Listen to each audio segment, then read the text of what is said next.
Hey friends, welcome back. Today is a use what you have type of project. I have my favorite baseball cap, plus all my TheCoffeeMonsterzCo stuff. So look what I made. Look at this cutie. And do you recognize the pen? Let me show you how I came up with this idea.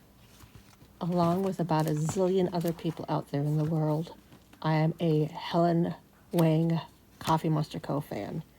And I'm always collecting things. And this is the year that I'm going to try to actually use the things that I bought. So today I'm going to get creative with the blotter paper that I got with my Esterbrook Esty collab that Helen did. It's a simple little sewing project, and I promise you, even a beginner could do this. It's so easy. So let's get started with what I used for this project, starting with this printable sticker water-soluble paper stabilizer. I got it off of Amazon. I get lots of things off of Amazon. You can use it like regular paper in your printer and print out this. I printed out both cards on this so that I didn't waste the paper, but today I'm just going to use this guy. And so I'm just going to cut out the guy I'm going to use for this project. The other things that you're going to need are really, really basic. You're only going to need 3 tools, and I have them in this cute bag. First off, you are going to need a pair of scissors. These are the ones that I have. Secondly, you're going to need a needle threader. And third, you're going to need a needle. And I have this little tin that I got from, I think, Hobby Lobby. I love it because it's magnetic. Nothing falls out. So you just pick out a needle that has a medium to large hole in the top. Oh, here, let me get this out. It just makes it a lot easier because we're using embroidery thread. And now for the embroidery thread. You can get it at any craft store. I'm gonna use black. I picked out a few different brown colors, coffee inspired colors for the pen. And then you could use white for additional detail if you want to. I don't think I'm gonna today. I'm gonna just go basic. But basic doesn't mean boring because we are going to add gold. We're gonna use this for the nib. So easy but fun. Needle threader, scissors. That's all you need. So I cut out the picture that I wanted and I positioned it on my hat where I wanted it, and we're starting with thread. I'm starting with this real light colored thread that I'm going to use as the base of the pen. And embroidery thread is actually 6 little threads that are wound together. But for this project, and for a lot of embroidery projects, you actually only are using 2 or 3.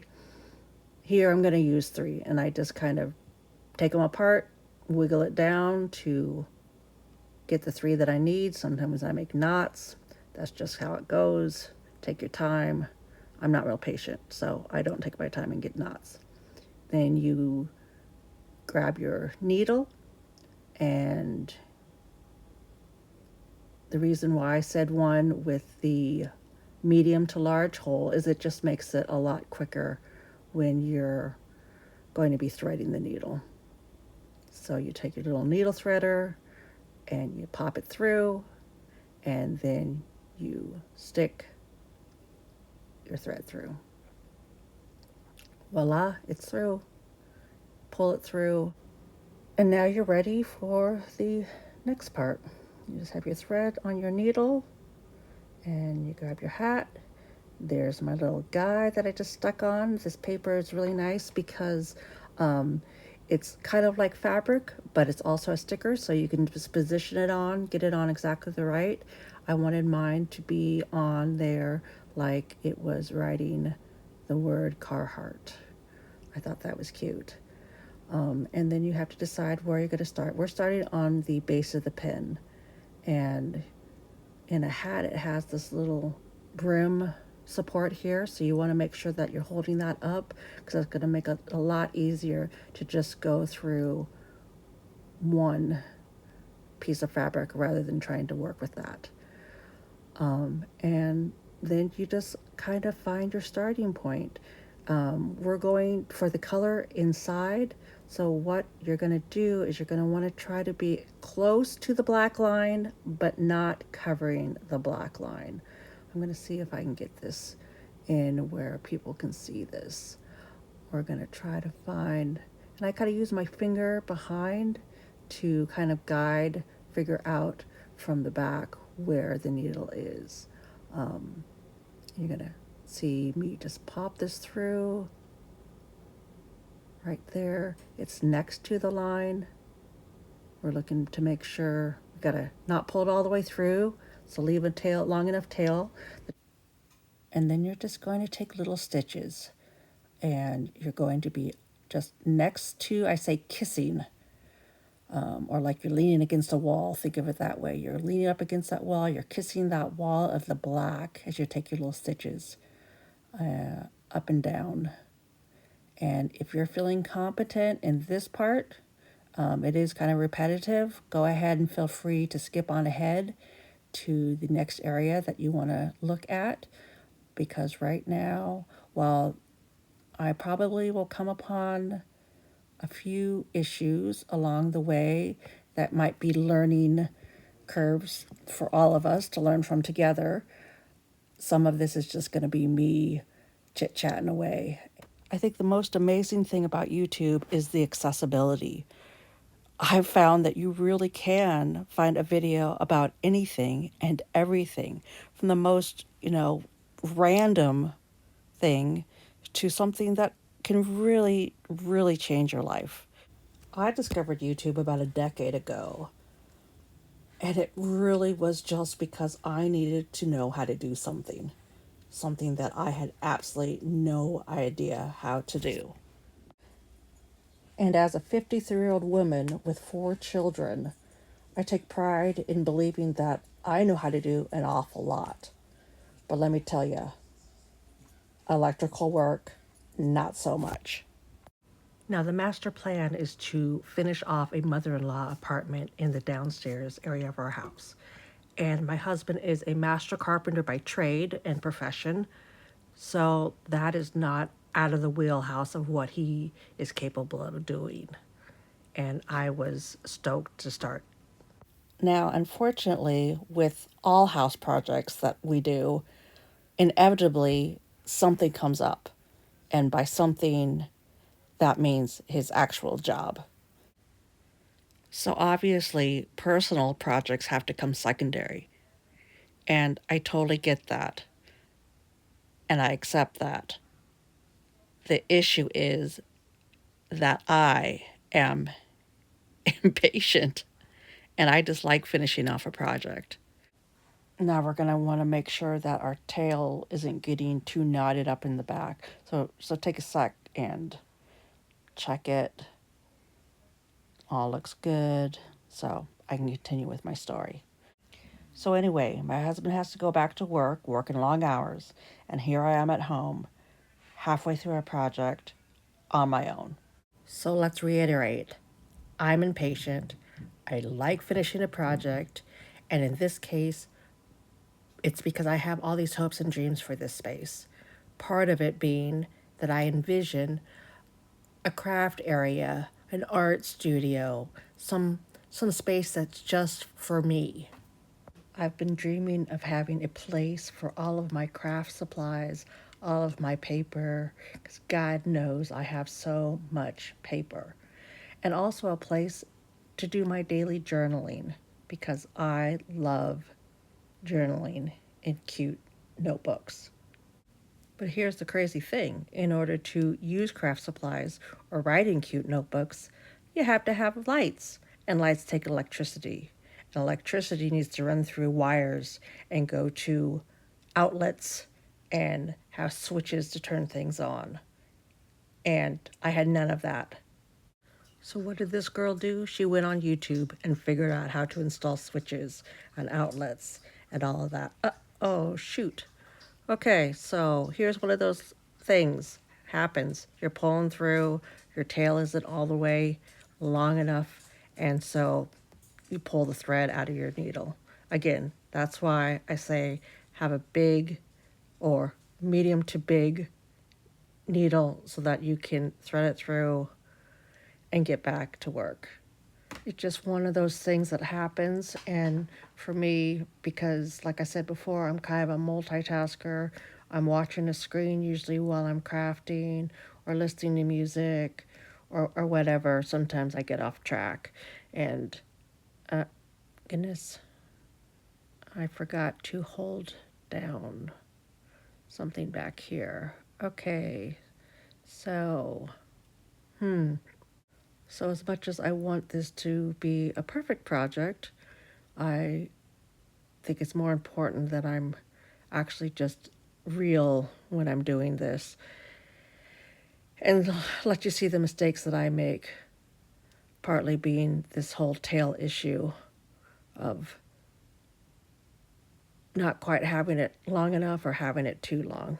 In that case, I had it a little bit too long, and so it didn't come through as smoothly as it should have.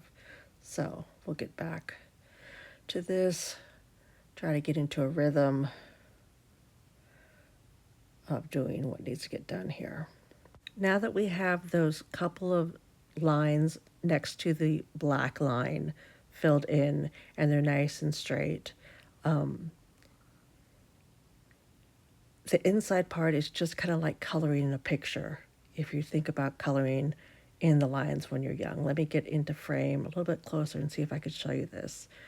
The inside part doesn't have to be perfectly lined up straight because we're just trying to blend out the color. We're trying to cover as much area that we can. So some stitches are going to be long stitches, some are going to be short stitches.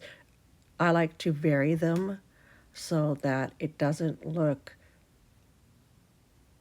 necessarily machine done, because where if I wanted this to be a machine embroidery, then I would put it in a machine to machine embroider. God knows that if Helen came out with a Coffee Monster machine embroidered baseball hat, I would be the first in line with a zillion other people vying to buy that hat. But she doesn't. So this is my interpretation. It's a homemade item, and I don't mind that it looks a little bit homemade because basically all I'm doing is taking something that I bought from Helen and using it as inspiration and guidance in making something for myself. Something that is going to bring me a lot of joy at the end of the day. And if you make this or something similar to this, I'm sure that it's going to bring you a lot of joy as well. Real talk, this is my first time trying this, and I'm trying this doing it under a camera. And I'm learning as I'm going. And will it turn out exactly as I envision it? Maybe, maybe not. But the amazing thing about sewing with needle and thread, especially hand sewing, is that at the end of the day, if I don't like how this turns out, worst case scenario, I literally could cut the strings from the backside, take it off, and start again. There's actually a lot of forgiveness when it comes to using a needle and thread and sewing, unlike paper and ink. So I think what I'm going to do is I'm going to do this off camera so that I can bring it up a little bit closer to my face, so that my old lady eyes can see it a little bit clearer, so I could do it a little bit quicker. And when I'm done with the base, I will be back to show you the next step. And now I'm back with black thread this time. And we are starting on the line to do the outlining of the motif. And just like if you're coloring over a picture with ink, you're doing the same thing, only with thread. Now with this outline in black, we have to be a little bit more careful with the detail of this. And what we're gonna do, what you just saw me do, is an embroidery backstitch. And so what you're gonna do, hold on, let me get this cleaned up out of the way a little bit so that we can focus here, or I could focus here. What you're gonna do is coming from the back, you're gonna come up from the back a stitch lengths away from your last stitch. And you're coming up through the fabric, poking it through, and then you're putting it down through the hole that you came up through on the last stitch. Can you see how that's done? Came up and back down through that hole. And then the next stitch, you're just going to go a little stitch length above, poke it through, and then back down in the hole from the stitch before. And that's your basic back stitch, embroidery back stitch. So next up, what we need to talk about is this little guy and how we're going to make him round, because he's round. How we're going to do that is we're going to take really small intentional stitches. Stitches are straight, so in order not to have a straight line, you have to take little nibbles at a time, little tiny straight lines to give it that curve. So that's what we're going to start doing here, is we're going to take little stitches that all combine to make this curve. Now I think the best thing here is to put this into double time speed in order to work through this a little bit quicker, because I know this is a long video and sewing is kind of a repetitive thing.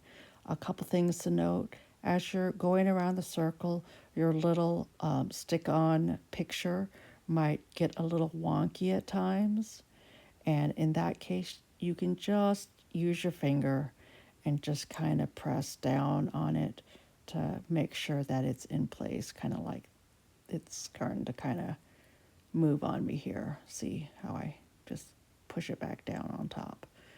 The next thing is that as you're working around on these outlines, you actually are going to come across part of the hat that is going to be a little bit more difficult. It's the seam of the hat that makes the hat round on top. It's got 2, if not 3 layers, I want to say, on these seams. So you have to kind of, I don't know when I say struggle, but you're going to have to push a little bit harder with your needle to get up through those different layers as you work across. Luckily, push that down a little bit here, get it all there. Luckily, it's only 2 different areas that we're going to have to be dealing with this. And also, once you get past it, it makes the rest of the head area really easy. Double check here. Nothing's too wonky on the back. And we're just going to continue on. And the nice thing with sewing is you kind of get into a rhythm. And for me, it's really relaxing. And I do it while I watch a YouTube video. Maybe even your YouTube video if you make videos. Because let's face it, if you're here watching me do this, then I'm assuming that whatever you're doing, I'd probably enjoy watching that. Yikes, I felt that as soon as I pulled through. Lost my thread again, that happens, and it's being finicky here. I have this stuff, it's wax, and it's thread wax. It's got these little teeth that basically what you do is you pull your thread through in order to get the edges, the ends, to be a little stiffer so that you can get it through. Okay, so not something you need, but if you have it, it might help you out a little bit. So we're going to continue on around this circle, taking those little nibbles, like I said before, in order to make it a nice smooth outline. And we're going to try to get this done here. We're so close. Okay.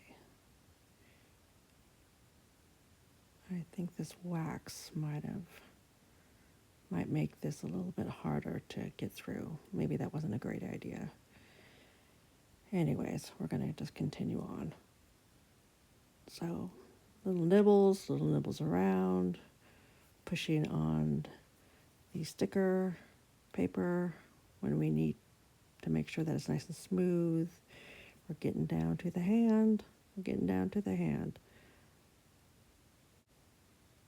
So little tiny stitches, especially around this little small circle area. You got to really take tiny stitches. So now ooh, goodness, I am out of focus. Let me try to get back where I'm in focus. Okay, here we go. So we're going to finish off the hand, and we're just going to take those tiny little baby nibbles around, and I'm going to do a little thinksy here where I've got to figure out if I'm going to continue on around the pin or if I'm going to backtrack and do the face. Let's see. What do you guys think? Should I do the face while I'm up here? I did not think that far ahead. Okay, so let's see, what way should we go? Okay, so I'm going to make a decision. I think what I'm going to do, last little stitch here. Okay, and done. I'm gonna do the face. Yeah, I'm gonna do the face. We're gonna start at the bottom and pull. Oh, look at that already. Gotta re-thread this again and get my tail through and hope for the best here. Back here looks good and clean. We started from the bottom and I'm going up to the top of the eyeball, and then in order to make it circular, I'm going to go take a nibble on the side, not at the top, but just the side. Oh, sorry about that. And come down, kind of doing the same thing, not from the top, not from the bottom, but more so just right next door to kind of get to that round look. Yep, I like that. And then we're going to come up. We're going to do the little nose next.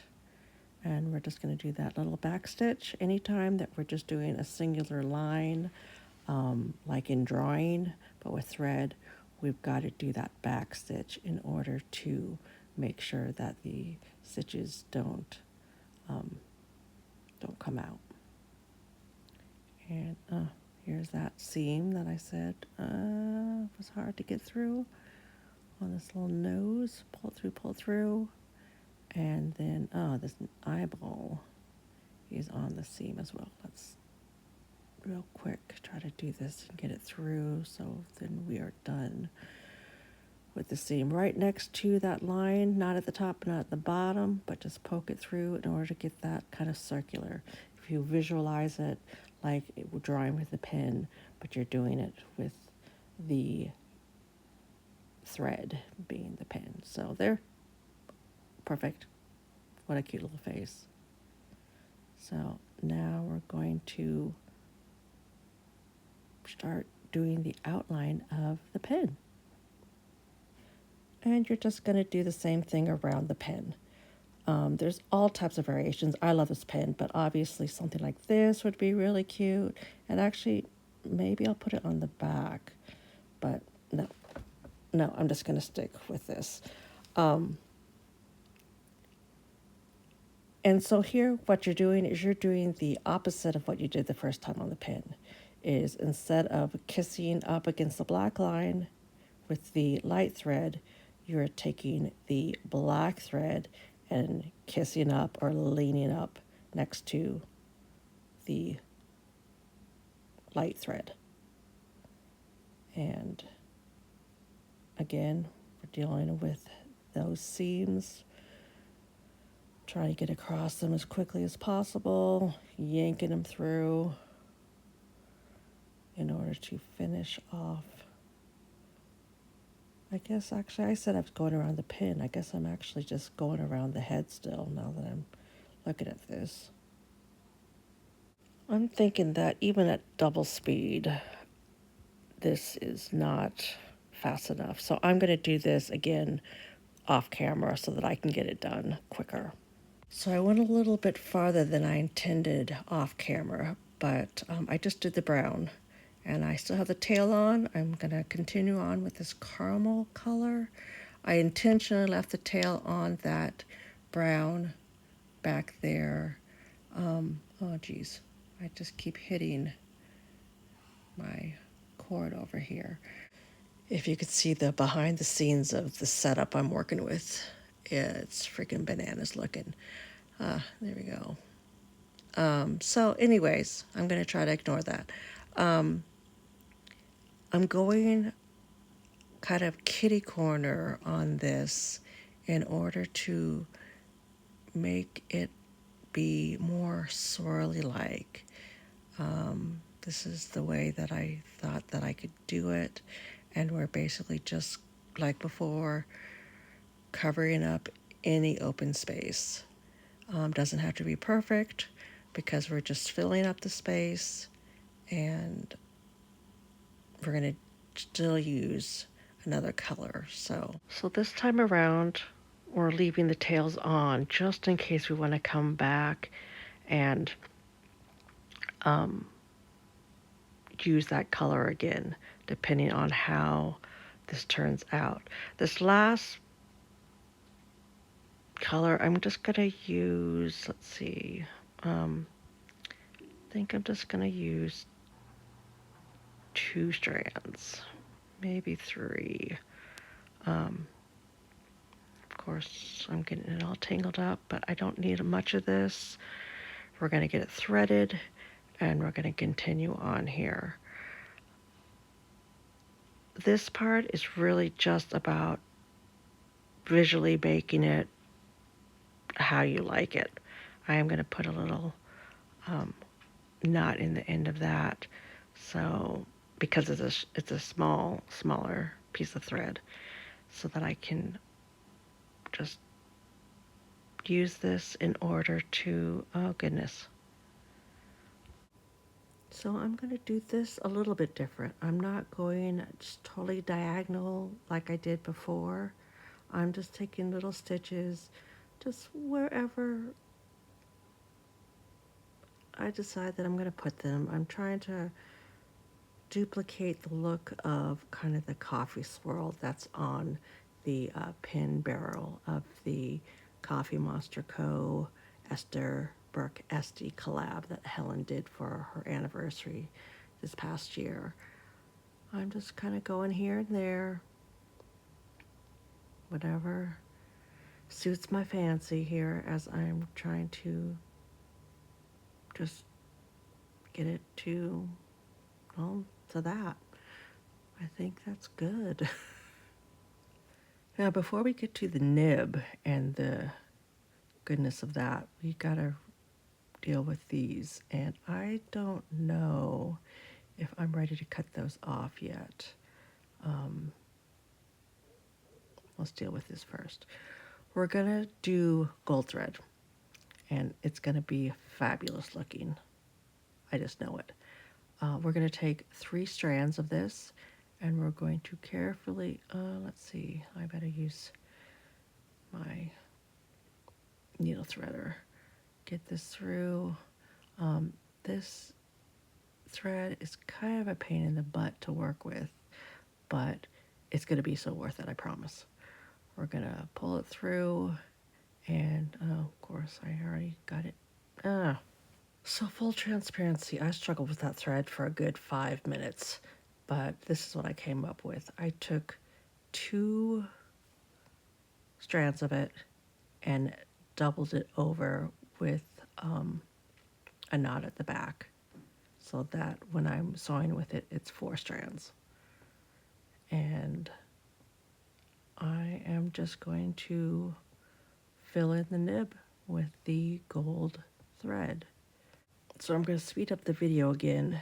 We're almost to the finish line, and you have been so patient watching this, if you're still here with me. Now, there's plenty of things that you can do. You could add in any of the detail work around, but I'm just going to focus on, I'm just going to focus on this pin nib. It is finicky, this thread.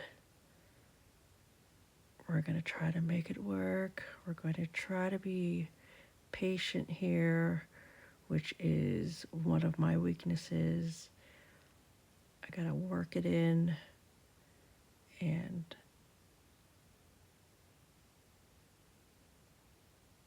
oh goodness, those tails are giving me problems. I'm thinking I might have to get rid of those suckers. So I'm gonna cut these off now so that there is less in the back that I have to worry about getting this thread caught on. So here we go. We're going to continue on and finish this up. So I could cut this whole part out as I struggle here in a minute. You're going to see me struggle, get on the struggle bus, so to say. But I'm not going to cut all of it out, because the point being is that this is a good example of when things don't go perfect, and using the experience to learn. So we're going to work this thread through, and when I'm having an issue with getting it to go through, so I'm basically trying to, my little layers, I'm not pulling, basically what's happening is I am not pulling equally at the back, and I'm trying to use a pin to pull them even up top, and having issues with that because this isn't like regular thread, and I'm going to muck around with it for a bit here, and I'm not going to make you watch me muck around with it the entire time. So I'm going to cut and come back once I figure out what I'm doing. Or actually, maybe I'm going to get it here. So I had to take a little cut break there. We all know even the sweetest crafter can sometimes let out some bad words, but I made it work. I MacGyvered it. And there we go. Isn't she cute? Now it's really up to you where you want to go from here. You could fill in the face. I'm good with it not being filled in. The final thing we have to deal with is the back. It's basically knotted up. I kept running my thread back and forth through this all, and then make sure everything is secure and cut off the thread. Now we're going to take it to the sink and do some magic. This is going to melt off with water, the little white part. It's going to be amazing. I'll be right back. And there she is. Isn't she cute? I love that it looks like she is riding Carhartt with the Esterbrook Esty pin. And if you did happen to watch this all the way through, let me just let you know that I did learn how to do electrical work. So I am doing this video from my art studio in my mother-in-law apartment. Thanks for joining me today. As always, I'm going to leave you with my craft motto, which is use what you have, buy what you need, save when you can, and then splurge occasionally. And always remember, the most important thing you actually have is your creativity. And I'm here to help inspire that. See you next time. Bye.